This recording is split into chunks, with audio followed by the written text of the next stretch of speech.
fell in love with history when I did the book And Not Afraid to Dare. And in that book, the subjects included Mary McLeod Bethune, the educator, pioneering educator, and president of Black women's clubs.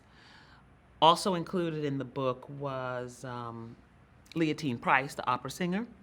There was also Charlotte Fortin Grimke, an educator who worked with freed people after the Civil War. And stepping into those lives, understanding those lives, helped me to understand the lives of my grandparents, my great-grandparents, many of whom I did not know. But it gave me a context for my own life. I have an example. I think around the time I was working on I'm Not Afraid to Dare, I made a trip down to St. Helena and to the Penn School, which has demonstrations of what it was like to be, enslaved. And one demonstration was a row of cotton. And I'm born and bred in New York City, so what do I know about cotton? And what I did was I bent down as though I were gonna pick, which of course I don't know how to pick cotton, but all of a sudden it was like sense memory that I thought about all that I had read, being hungry, not being paid, the sun, the lash. And I said, Tanya, you don't know the meaning of hard work.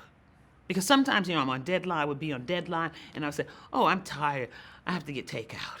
I'm too tired to cook. And I realized, you don't know the meaning of being tired. So one thing that history does for me is it allows me to be grateful for what I have.